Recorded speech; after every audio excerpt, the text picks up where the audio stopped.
Hi, everybody. Welcome back to Parent Like a Professional. I am Monica Yanokita, and I am here with Dr. Eric Meyer and Stephanie Amari. And we are going to be talking about week 2 of potty training. We are all behavior analysts, and we have not only potty trained our own children, but many other children over the years. And if we want to just go ahead and jump in, Eric, do you have anything that you want to discuss or talk about before we talk about week 2?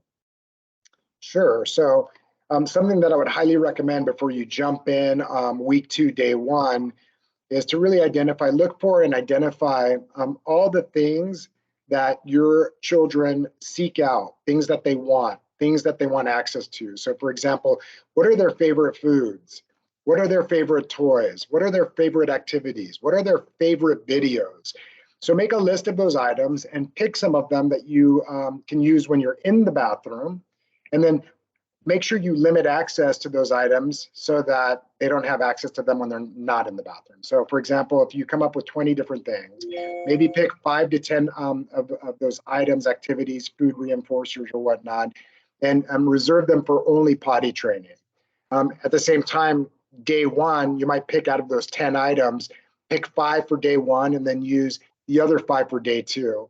I would even suggest that when you're in the bathroom, if your child is sitting on the toilet, you might reserve something special when they're sitting on the toilet versus just being in the bathroom. So if you have an iPhone with favorite videos, maybe they get access to those favorite videos when they're actually sitting on the toilet versus being in the bathroom, not sitting on the toilet. So I think, being prepared in such a way will give you a higher probability of success when you're going through week 2 potty training. So Monica, tell us a little bit about what you've done with some of the families you've worked with, what you've done with your 3 children, week 2, day 1. So week 2, day 1, usually right when they wake up, I definitely want to check to see if they have a full diaper or not from overnight. If they don't have a full diaper, I definitely want to get them to the bathroom right away because there's a high probability we might catch that first, urination in the morning.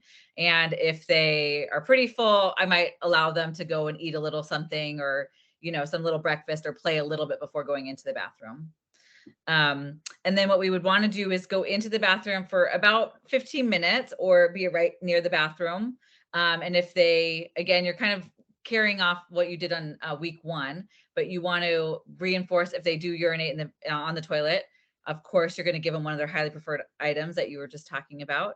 And if they don't, after about 15 minutes, you do want to allow them to maybe get off the toilet, give themselves a little break for maybe about 1 or 2 minutes. And then you probably want to go back on so that you don't miss capturing that opportunity. Great. So that's on our second week. And of course, like we should have mentioned earlier, we have another video that talks a little bit about what we would do week 1 for the first 7 days. And then, we're now talking about week 2. Okay, so great. So Stephanie, is there anything that you did a little different with, the families you worked with or with your son when you were teaching your son to use the bathroom during potty training? No, I think my biggest thing was just keeping him occupied while he's sitting on the toilet waiting. So what you mentioned, like the iPad or an iPhone, just so that way there's or playing games like on the potty. So they're sitting on the potty, then you're like blowing balloons or being silly just to kind of, if you don't want to have so much screen time, that would be another alternative just to kind of keep them engaged and reinforce that the fact that they're sitting on the potty. And then that was like the big thing, especially when you're working with like little ones that don't really want to hang out in the bathroom too long. Sure. And I, just kind of thinking of some of the questions that have been presented to me over the years when you're starting the potty training. What do you do if they don't want to go in the bathroom? What do you do if they don't want to stay in the bathroom and you can't keep them occupied with something? What do you do if they won't sit on the toilet? That's why I'm saying, you want to initially be prepared by identifying things that they seek out, things that they want, things that they ask for. And you want to take those things and use them just for potty training so that you, again, have a higher probability of success. So if your son or daughter doesn't want to sit on the toilet, or you're not able to keep them occupied long enough, then you probably don't have some of the highly preferred items in your list of items that you're bringing into the bathroom, or they're getting access to it outside of the bathroom. So I would highly encourage that you take time, to prepare this list, talk to your, partner about it, and come up with something that will assist you in keeping them occupied and wanting to sit on the toilet. I would be very careful not to try to force them to sit on the toilet if they don't want to, but just don't give them access to something that's the most highly preferred in your list. And again, you want to make sure that you have a really good list of items and they're available if you want to see success when you're starting potty training. So tell us, Monica, what did you guys do? We talked a little bit about day one now. Well, what did we do day two? Day two, it's pretty similar to day one, although I think that you can start stretching the amount of time that you are on the toilet, especially if you have identified those really great reinforcers. And by now you're in week 2. So a lot of times the kids are really getting used to this pattern and they kind of know what's expected a little bit more. So you can push it where, you can go up to about 30 minutes. I've done it where you kind of stay on the toilet a little bit longer, but hopefully by this time they're actually going a lot faster. So you don't have to stay that whole time, but you're continuing with the same thing, but being on the toilet for about 30 minutes. And then if they urinate, of course they can get off, get all the highly preferred reinforcers or items.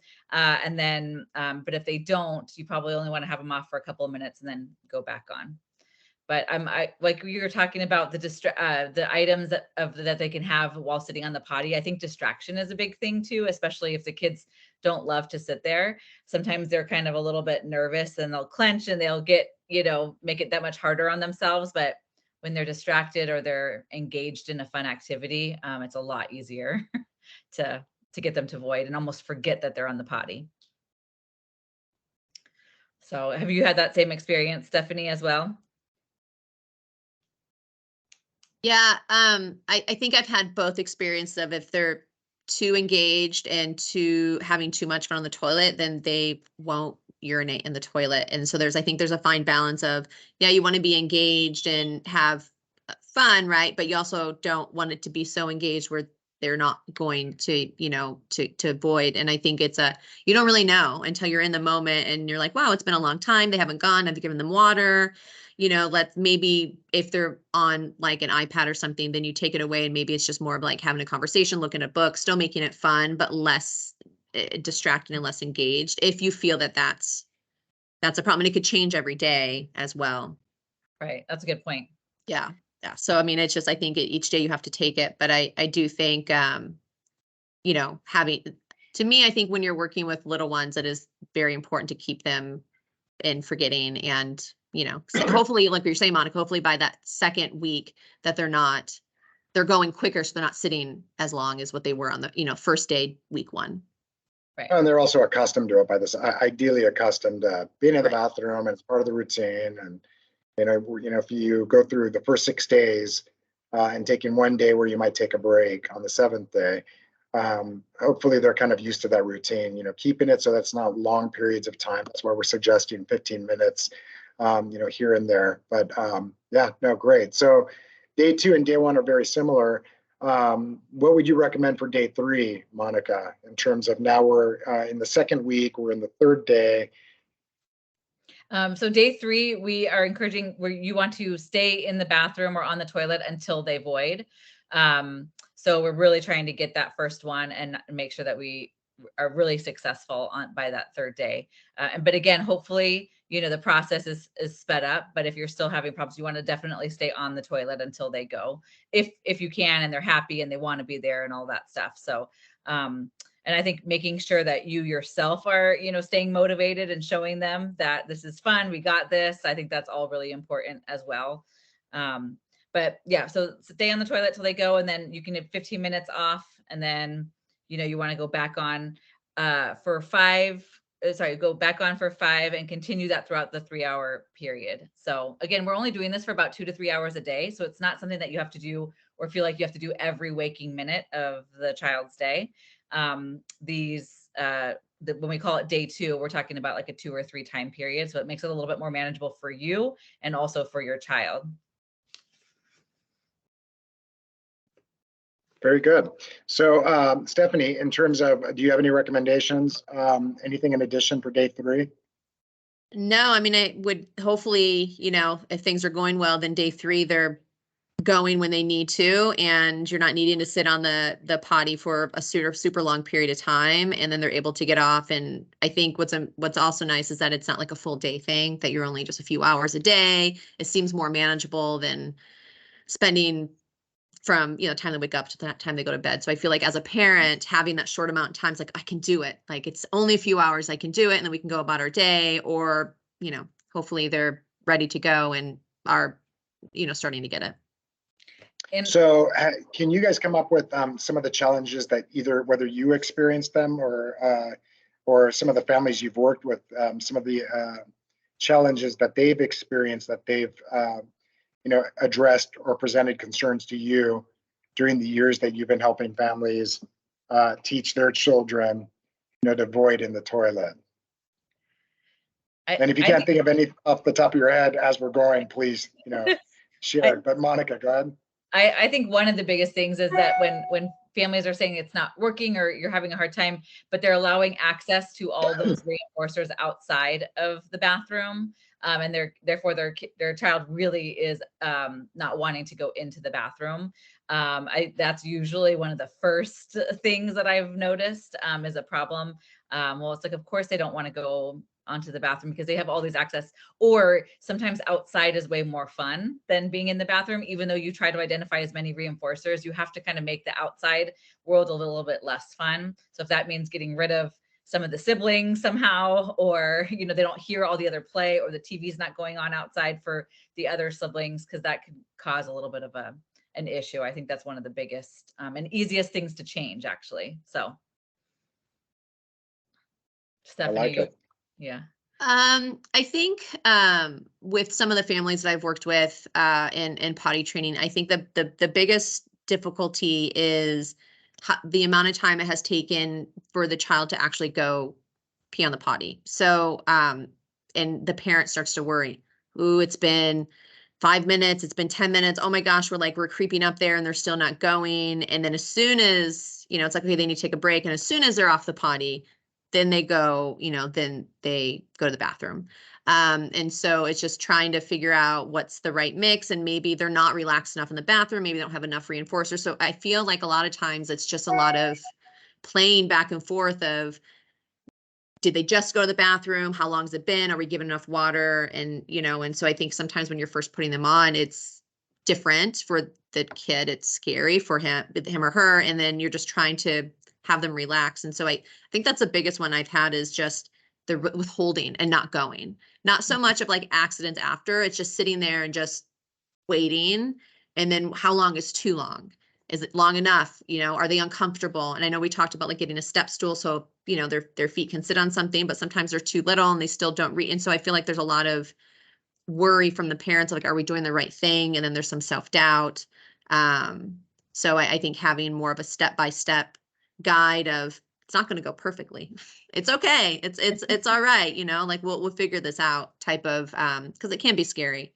It's a big step. I feel, I've had I've had friends come to me and say they feel like they failed their kid because their kid is 3.5 and isn't potty trained. And I was like, no, it's okay. Like I, I guess, there's a certain age where parents feel like their kid has to be potty trained, and, but I've had a few friends come to me and say, I don't know how to do it because, my kid's he's going to preschool and he's not potty trained. They're not going to take him. And so there's a lot of pressure on a parent that they have to be potty trained by a certain time. Yeah. And then, like we said, with days 4 and day 5, maybe, we're continuing with what we're doing with day 3, but is there anything in addition to what we're doing in day 3 that you would like to add, Monica or Stephanie? I would say in all of the days, I know that we talked about, you kind of do it for a 2 or 3 hour time period where you're really trying to be structured.